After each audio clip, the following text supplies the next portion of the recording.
João capítulo 20, versículos 24 até o 31. Vocês encontraram?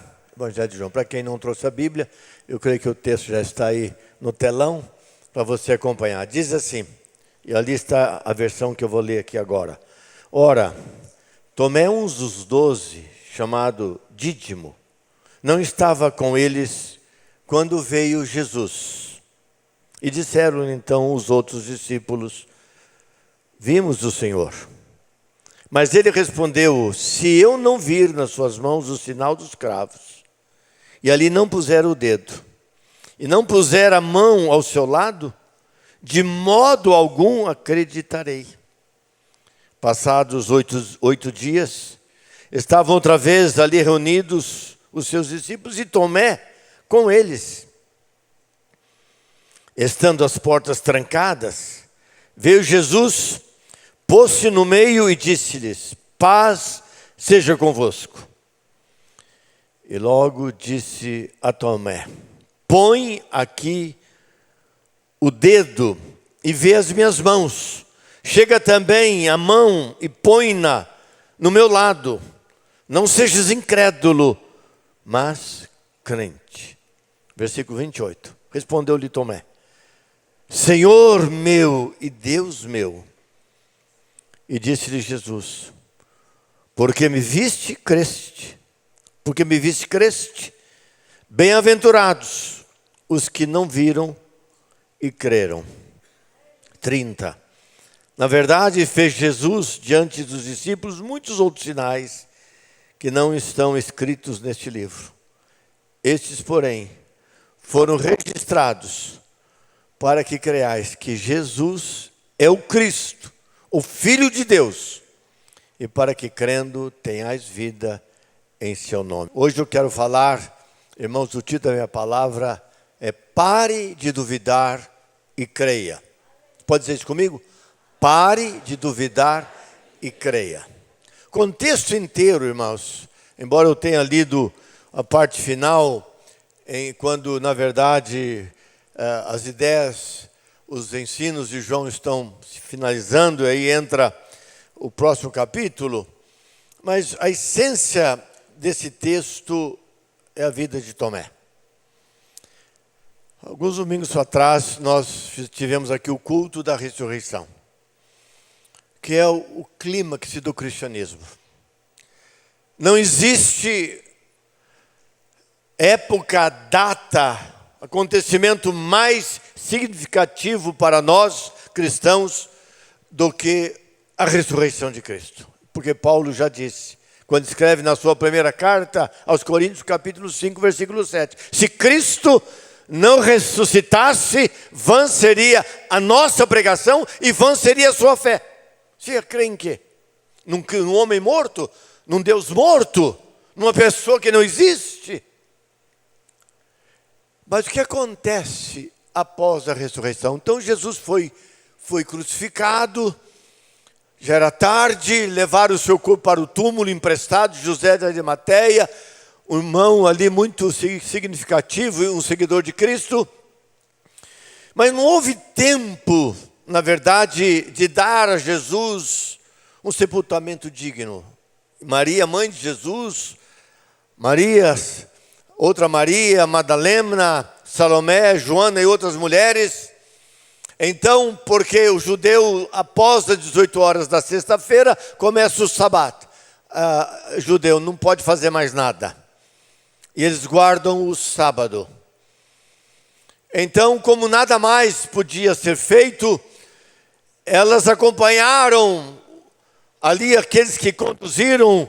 O corpo de Jesus foi envolto em lençóis e foram até do lado de fora da cidade de Jerusalém. Quando nós vamos a Israel, nós visitamos o jardim do túmulo, que era uma propriedade de José de Arimateia. Ele cedeu o túmulo para que o corpo de Jesus pudesse ser sepultado ali. E as mulheres foram caminhando, ressabiadas, temerosas, e viram que ali havia sido colocado o corpo de Cristo. E quando terminou o sábado, judaico, primeiro dia da manhã, às 6 horas da manhã, elas vão ao túmulo para tirar o sangue do rosto de Jesus. sujeira. Jesus, ele foi moído, cuspiram nele. Aquela coroa de espinho feriu todo o seu rosto, sangue seco pela face. Jesus, aquele corpo abatido, porque nunca existiu e não existe morte mais terrível do que a morte pela crucificação. E a pessoa é furada, ela não sustenta mais, ela não aguenta mais o sofrimento, ficar pendurada numa cruz, e ela vai, na verdade, e Jesus foi furado no seu lado, cravos nas suas mãos, nos seus pés, o sangue esvaindo-se, e aquele homem ali no estado, na verdade, terrível, elas vão para dar o tratamento sobre o corpo de Jesus. Quando elas chegam no túmulo, e todos os evangelistas são detalhistas quando falam sobre isso, o anjo do Senhor está do lado de fora, e eles dizem: o que vocês vieram fazer aqui? Ele não está mais aqui, mas ele ressuscitou. E disse: vai, ide, avisai os discípulos que ele não mais está aqui. Irmãos, veio então a ressurreição. O que vem depois da ressurreição? O que vem depois daquele momento? Nós sabemos que Cristo foi perseguido pelos religiosos judeus, pelas autoridades romanas. O Império Romano dominava toda a Palestina naquela ocasião. E os discípulos, e nem as mulheres, acreditaram na ressurreição. Maria, mãe de Jesus, e as outras foram para dar dignidade ao sepultamento de Cristo. E os discípulos nem lá foram. E elas vão ao encontro de discípulos, e o anjo diz: anunciai a Pedro que havia negado Jesus 3 vezes, e aos demais que ele ressuscitou. Aonde eles estavam? Então eles estavam, os evangelistas dos evangelhos, os 4 evangelhos, não são unânimes. Um dizem numa casa, outros dizem no cenáculo, em Jerusalém. Eles estavam ali escondidos, amedrontados, apavorados. Imagino o que passava no coração de cada um deles. Imagino horas de quietude naquela casa, aguardando, quem sabe, a qualquer momento, os soldados romanos chegarem dizendo: agora é a vez de cada um de vocês serem mortos, porque vocês seguiram aquele que nós já matamos. E eles ali, imagino, num estado de tristeza e pavor.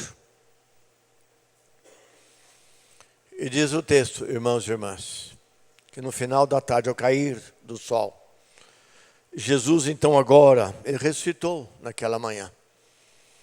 Ele tinha um corpo agora glorificado, sólido. Ele podia andar, falar, comer, mas um corpo glorificado. As portas fechadas, Jesus entrou, ele entrou pelas portas, eles nem viram. Ele é soberano, ele é todo poderoso. Nós cremos na doutrina da onisciência de Deus, os atributos de Deus. E um dos atributos de Deus é que ele é onipotente, ele é onisciente, ele é onipresente. Ele está em todos os lugares ao mesmo tempo.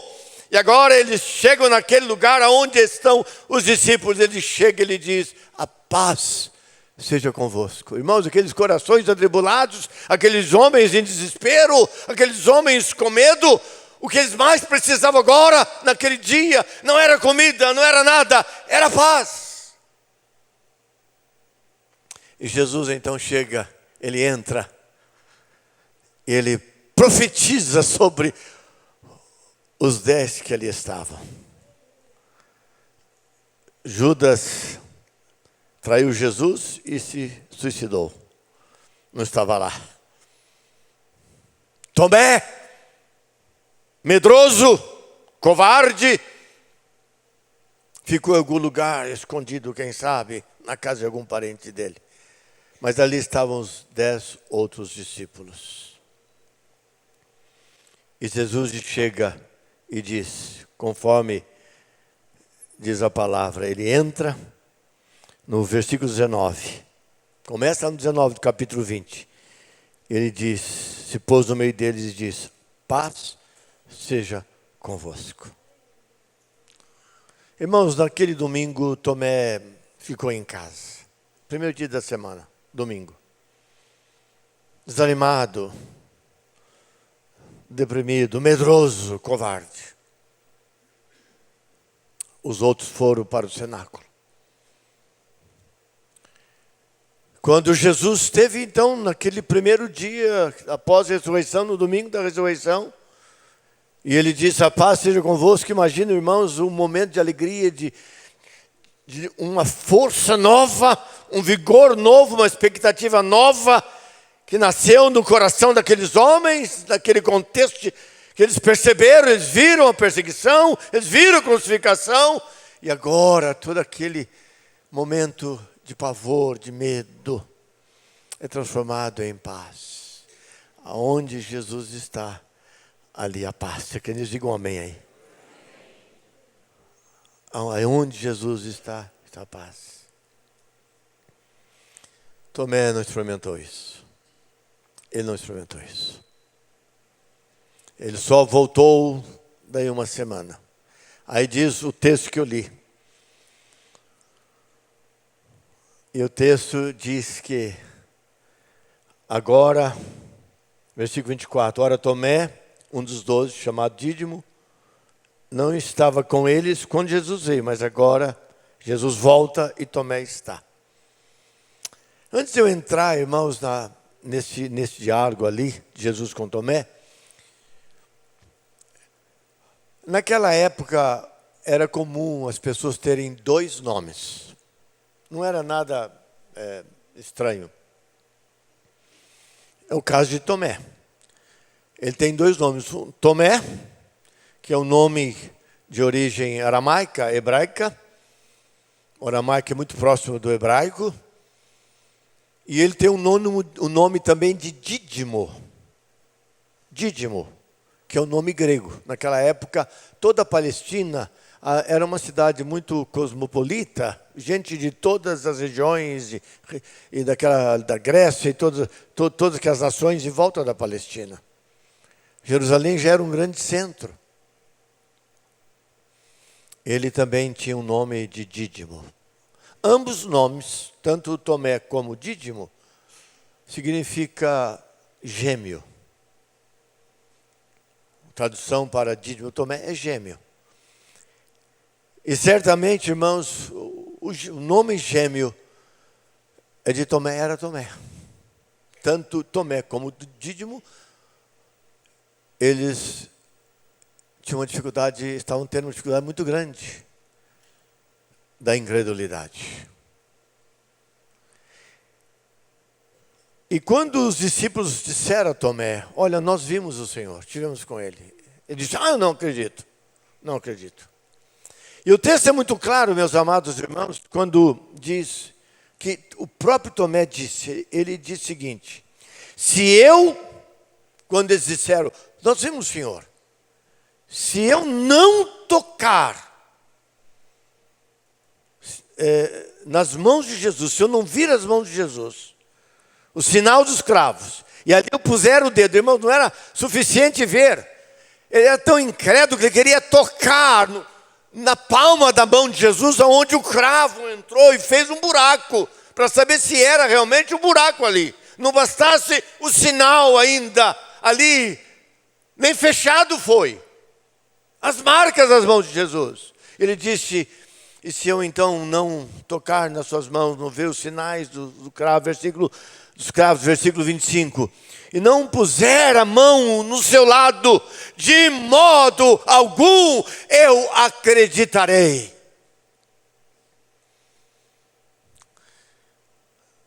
Mas agora,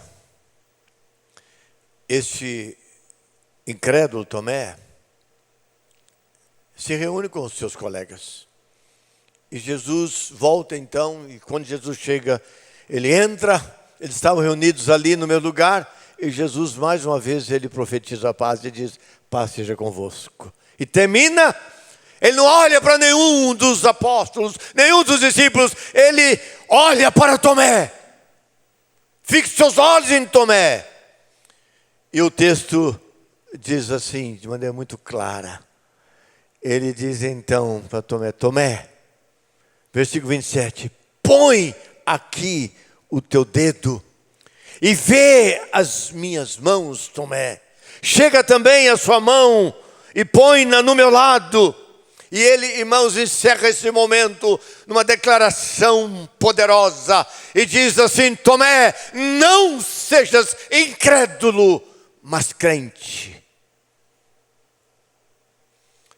E Jesus dá essa lição extraordinária na vida daquele homem que caminhou 3 anos e meio com Jesus, viu milagres, Jesus curando pessoas, expulsando demônios dos endemoniados, multiplicando pão, peixe, alimentando multidões, viu a água sendo transformada em vinho, viu a ressurreição de Lázaro, quando Jesus disse, Lázaro vem para fora. E esse homem, naquele primeiro domingo, disse, se eu não ver, jamais, de modo algum, acreditarei. Irmãos, muito triste reconhecer isso. Cada um de nós tem um pouquinho de Tomé dentro de nós. E nós temos que fazer sempre uma autoanálise no nosso coração. Quem realmente Jesus é na minha vida? Após o túmulo, a mensagem é de um Cristo, ressurreto, vivo, eterno.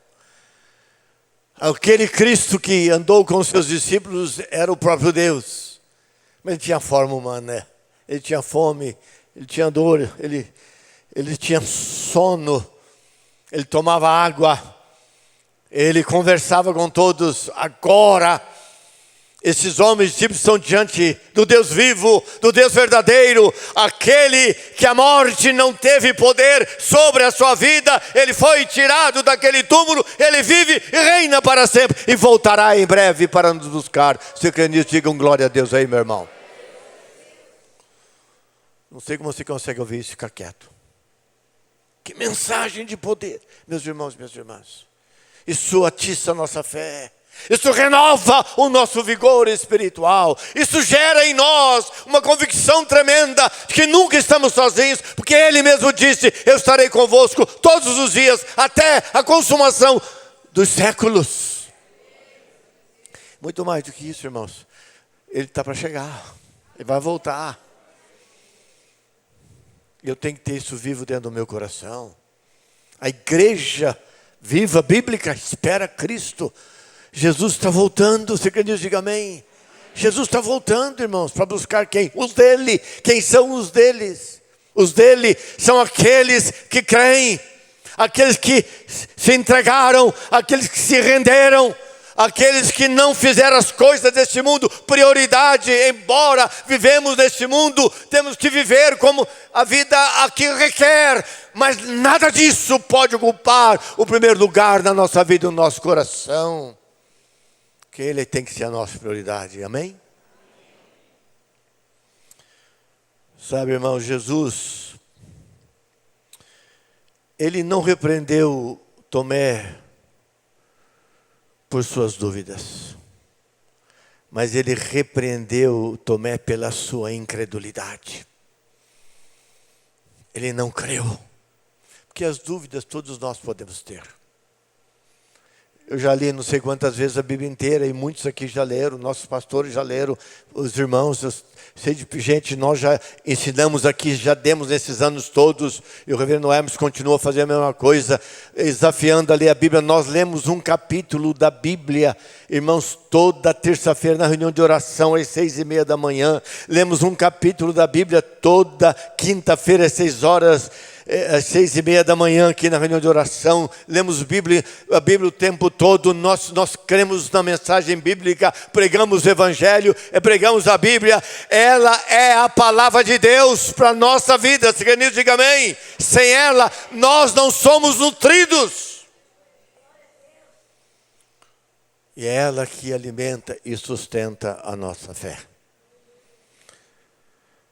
A dúvida, irmãos, é uma questão intelectual. Eu posso perguntar, eu posso inquirir, eu posso questionar. Eu quero saber mais. A dúvida é uma coisa intelectual. Mas a incredulidade, presta atenção nisso, mas a incredulidade é diferente. A incredulidade é uma questão moral. É quando eu decido permanecer com Cristo ou não. Embora Ele que me sustenta a fé, mas ser um seguidor dEle. Não sou eu que sustento a minha fé. Nós cremos na doutrina da perseverança dos crentes e dos salvos. Ele é quem nos sustenta. Nós somos tão fracos. Qualquer coisa poderia, na verdade, nos arrastar. Qualquer coisa poderia nos levar para um outro caminho. A perseverança do crente significa que o Jesus, o Espírito Santo, Ele nos sustenta, Ele nos guia, Ele nos orienta, Ele nos conduz.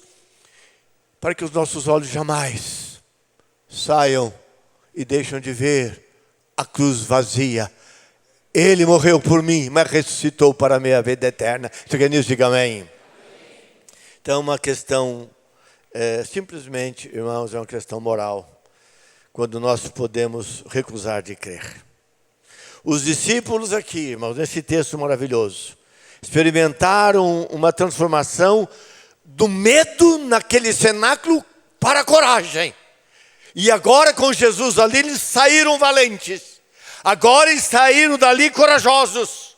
Agora eles saíram dali revigorados da fé.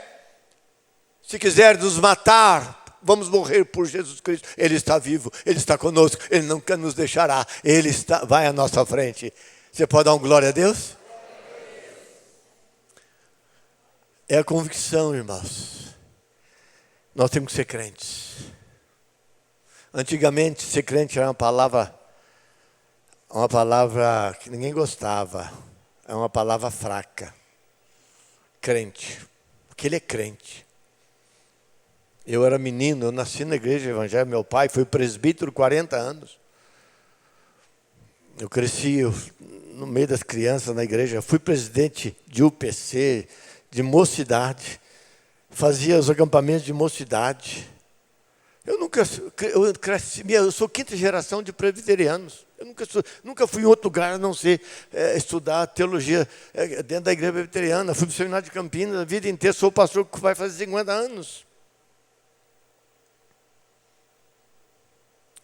E nós precisamos crer que temos que ter esse compromisso de sermos crentes. A palavra crente é linda. A palavra crente, ela é sublime. A palavra crente, ela é extraordinária, ela é poderosa. Que diz, aquele que crê em Cristo. Eu sinto orgulhoso quando alguém pergunta, você é crente? Eu digo, eu sou crente porque eu creio em Cristo. E só Cristo pode mudar e pode garantir a minha vida eterna com o Pai. Eu sou crente. E essa precisa ser a nossa convicção, meus irmãos, minhas irmãs. Sou crente. E quando então Jesus mostra a mão e o lado, ele diz assim, Tomé, não sejas incrédulo, mas crente. Glória a Deus. Certamente, irmãos, aqui entre nós, há 3 tipos de pessoas nesta noite. Você vai poder se enquadrar em algum desses tipos. O primeiro tipo de crente que você é, de cristão que você é, de pessoa, você é aquele crente que crê na Bíblia. A Bíblia é a palavra de Deus. Pode ser que você vai lendo a Bíblia, Velho Testamento, algumas coisas, você fala, está difícil, Senhor, mas se está aqui porque é verdade. Eu creio na tua palavra. Crê tanto que, Se lêssemos lá no livro de Jonas, que Jonas teria engolido a baleia, você creria que uma baleia ia entrar dentro do estômago e fazer digestão no corpo de Jonas. Verdade ou não? Se a Bíblia fala, é verdade, irmãos. Nós cremos na inerrância das Escrituras. O que é inerrância? Não contém erro. Não há erro na Bíblia. Irmãos, irmãs, presta atenção. Olha, quantas mentes brilhantes, homens extraordinários como Albert Einstein, homens, filósofos mais conhecidos na literatura, no mundo, escrevendo aí coisas, etc. Matemáticos, criaram coisas tremendas, homens que inventaram. Gente, você pega isso aqui, você tem um banco no seu iPhone aqui, hoje você tem um cartão digital, você não sabe aonde é esse banco, você não sabe como chegou o dinheiro lá, o que você sabe é o seguinte, se abre e coloca lá, e o dinheiro sai de algum lugar. E não tem erro. Um avião levanta, tem um primo que é piloto, de voos internacionais de aviões grandes, programa o avião, ele levanta, ele toma o rumo certo, ele vira, etc. E quando chega próximo da cidade, que ele vai descer, ele pode até meio dormindo assim, entendeu? Que o avião vai e para no lugar certinho. Mentes que capaz de criar, irmãos, a beleza do computador, os cálculos que essas máquinas fazem. Você vive hoje com um iPhone desse, você tem tudo aqui. Alguém criou isso, inventou isso.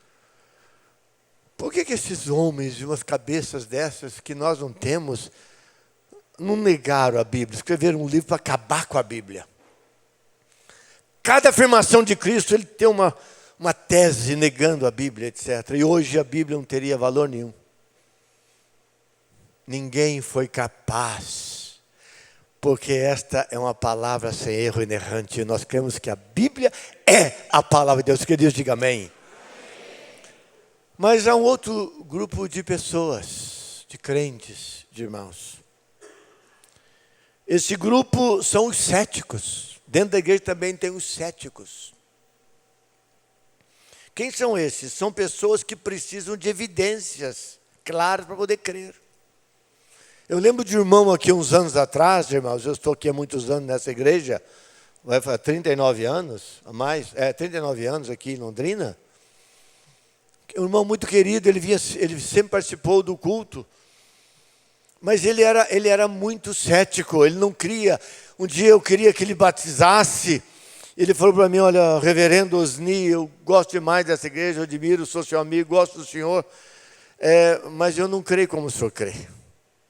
Eu não creio dessa forma. Há céticos, como Tomé. Se eu não ver, Tomé queria evidência. Quem sabe fosse um outro homem que entrou lá para dizer que era Jesus. Não, eu quero ver, eu quero colocar o dedo aonde o cravo entrou. Eu quero passar a mão na mão dele. Eu quero levantar aquela saia que os homens naquela época vestiam para ver se a marca, porque ele foi transpassado. E Jesus então questiona, Tomé. Por favor, Tomé, seja um crente. Não seja incrédulo, seja um crente. Quem sabe há algumas pessoas aqui dentro que você está me ouvindo aqui, etc. Quando você ouve o sermão, cada domingo aqui, o pastor da escala que prega, você fala, não creio desse jeito, não. Aí por educação você fica quieto. Mas há uma terceira classe de pessoas, irmãos, dentro das nossas igrejas, que são aquelas que, em um momento ou outro, elas duvidam. Não é que elas não creem, mas elas duvidam. Sabe aquela pergunta, será mesmo? Isso é verdade? O pastor está falando, está pregando. É verdade o que ele leu? Isso é verdade? Esses são os tomesados, né? Moisés, onde que eu fui? Tomé viu tantas coisas extraordinárias no ministério de Jesus E com os colegas de 3 anos e meio de ministério, discipulado. Não, se eu não ver, irmãos, ele é enfático. Olha o que ele diz: de modo algum acreditarei. Então, na verdade, irmãos, o grande problema é que, às vezes, nós precisamos de muita prova. E no reino de Deus, o que nós precisamos é de muita fé. As dúvidas são normais. Todos nós podemos ter dúvidas. E essas dúvidas, uma vez esclarecidas, resolveu o problema. Mas a incredulidade é coisa grave. Quando a pessoa não consegue crer. Quando a pessoa não toma posse. E é por isso que ela tem dificuldade de ir para o céu. Porque se você não crê pela fé, que Jesus pagou pelos seus pecados, que Cristo ressuscitou dentre os mortos, que Ele subiu aos céus na ascensão, e Ele está à direita de Deus Pai, de onde intercede por nós, e Ele nos olha lá do céu, Ele olha para nós, Ele deixou o Espírito Santo aqui na terra, o Espírito Santo está no nosso meio, está no nosso coração, por isso que precisamos ter intimidade com o Espírito Santo, todo dia dizer: Espírito Santo, toma conta da minha vida, conta da minha mente, conta dos meus lábios, dos meus pensamentos. Enche-me de ti, Espírito Santo. E fazermos o que diz. Então Tiago, ele diz: não vos embriagueis com vinho, no qual há dissolução, mas enchei-vos do Espírito Santo. E diz que é para cantar com salmos, hinos e cânticos espirituais. E ter uma vida abundante, para que a grandeza de Deus, o poder de Deus se manifestem na nossa vida. Se crê nisso, diga amém. É isso que nós precisamos, irmãos. Irmãos, eu escrevi na pandemia um livro. Quantos de vocês compraram aquele livro que eu escrevi, hein? Deixa eu ver aqui. Meu Deus, vocês são pão duros, hein? Meu pai, me ajuda a colocar lá fora esse livro, porque está aí, deve ter um número aí. Irmãos, o último capítulo eu escrevi sobre o agir e o ministério do Espírito Santo. Eu sempre criei no ministério do Espírito Santo.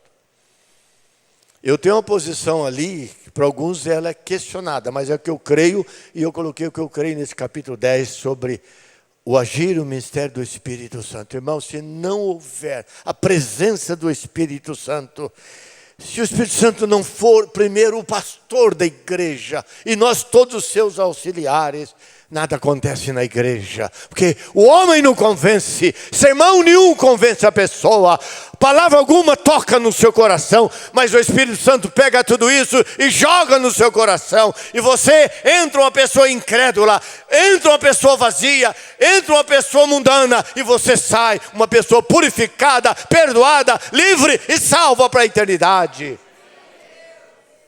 É isso que eu creio, meus irmãos, é o Espírito Santo de Deus na nossa vida, nosso dia a dia, guiando a nossa vida. E eu vou dizer uma coisa para vocês. Os pastores mais antigos aqui, o pastor Jefferson, que veio para cá, menino, solteiro. Apresentei a Luciana, ele casou, ele é bom menino.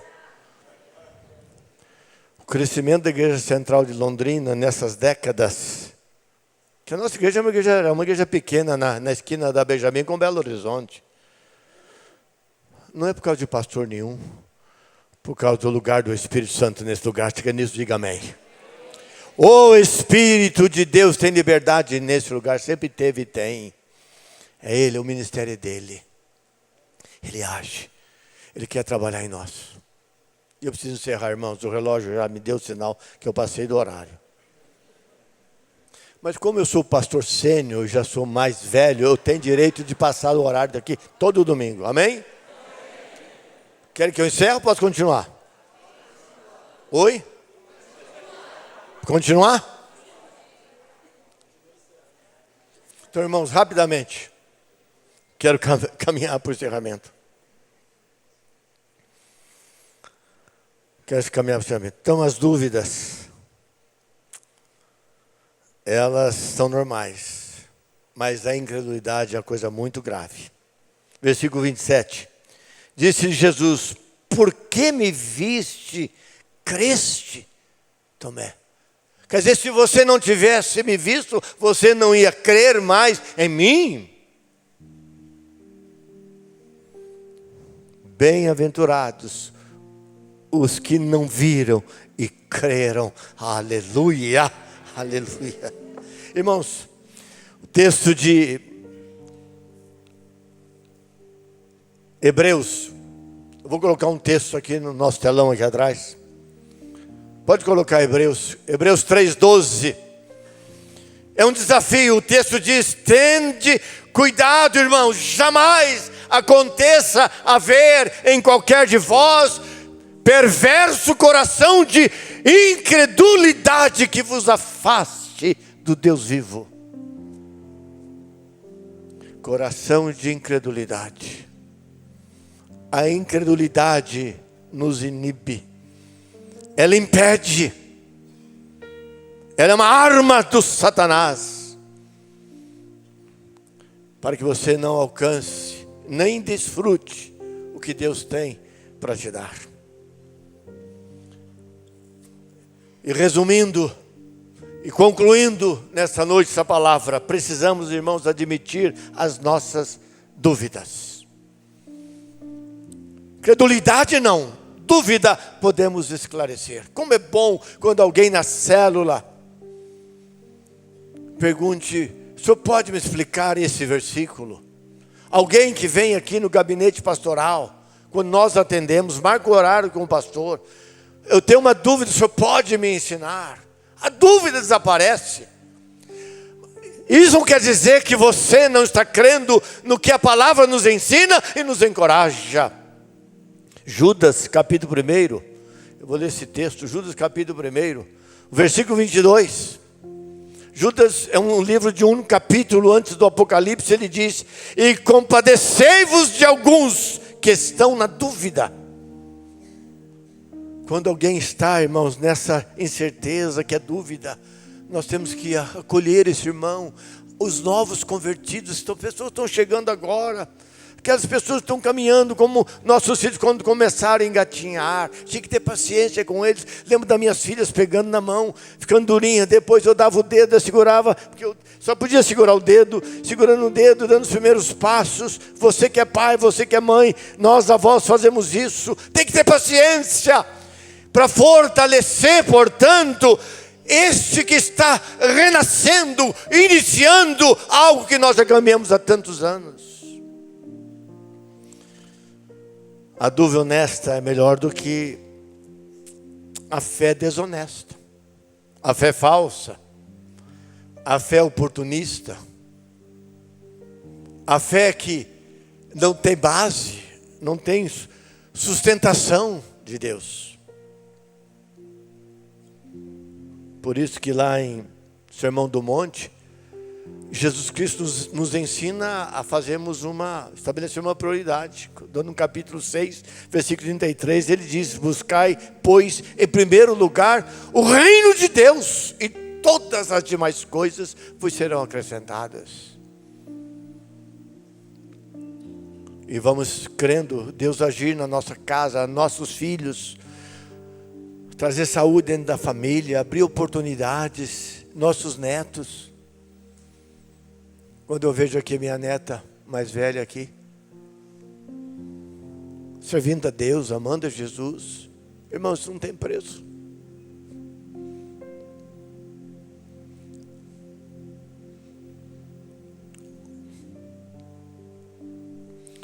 Aquilo que nós plantamos pela fé, servindo a Deus, família, o nosso povo, aqueles que caminham conosco tantos anos, firmes. Vêm as lutas, mas são vencidas. Temos que, irmãos, nós temos que aprender a admitir nossas dúvidas. Mas vamos avançando. Em segundo lugar, precisamos buscar respostas às nossas dúvidas. Para essas dúvidas. Até parece irônico, irmãos, isso. Às vezes fazemos e dizemos o oposto. Duvidamos das nossas crenças, irmãos, e cremos nas nossas dúvidas. E a gente vai para trás. Caminhamos como caranguejo, não avançamos. Mas nós precisamos, na verdade, de crer cada vez mais nas nossas convicções. que o Senhor é o meu pastor e nada me faltará. Não quero ser um Tomé, eu quero ser Paulo, porque eu sei em quem tenho crido. Estou certo que Ele é poderoso para guardar a minha vida, o meu depósito, até o último dia. E aonde Ele está, estaremos com Ele também. Glória a Deus, irmãos.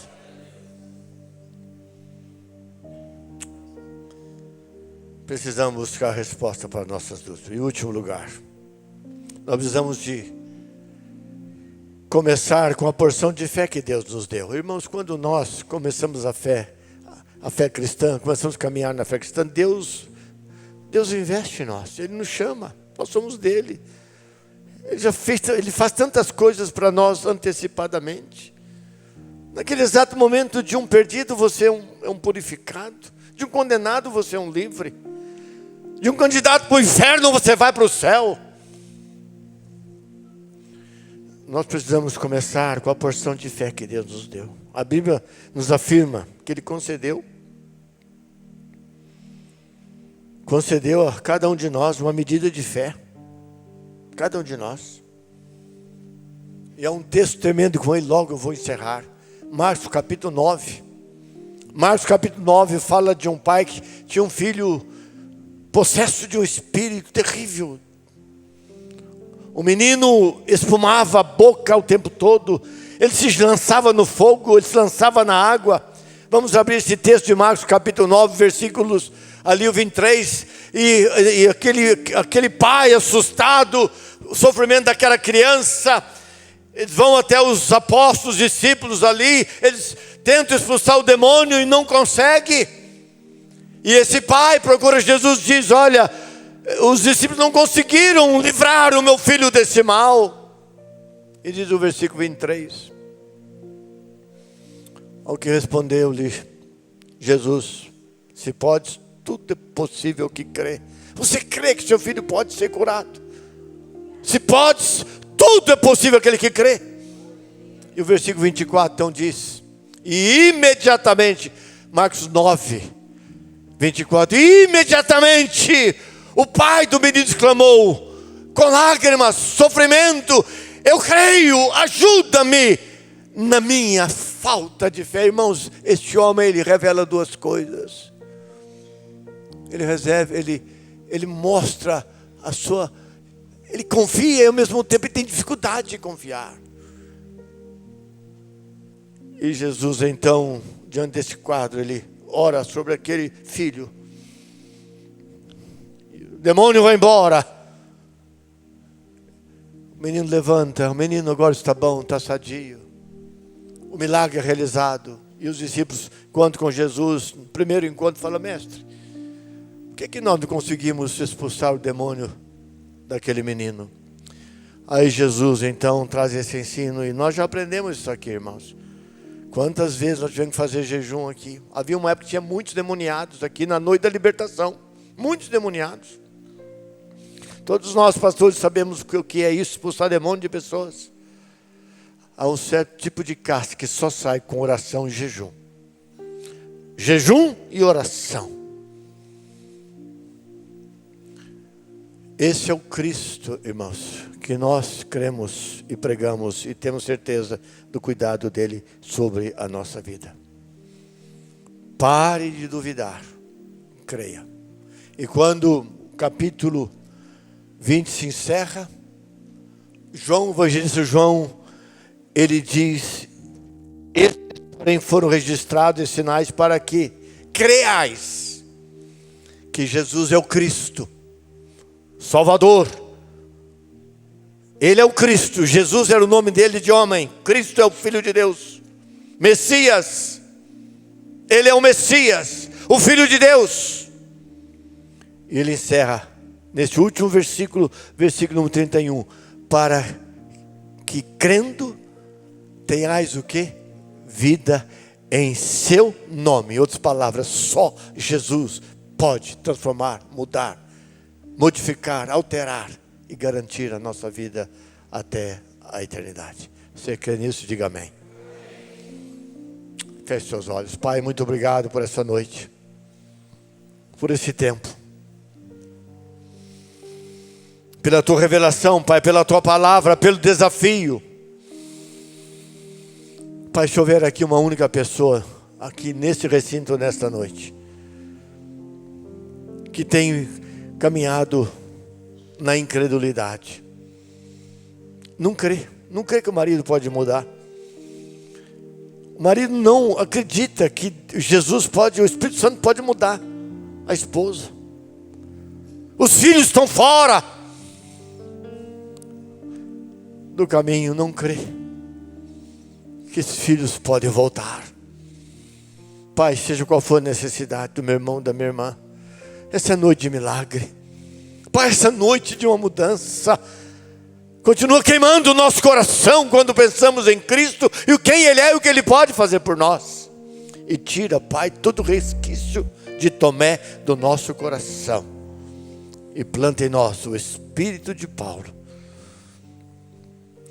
Eu sei em quem eu tenho crido. Aleluia. Eu sei quem Ele é.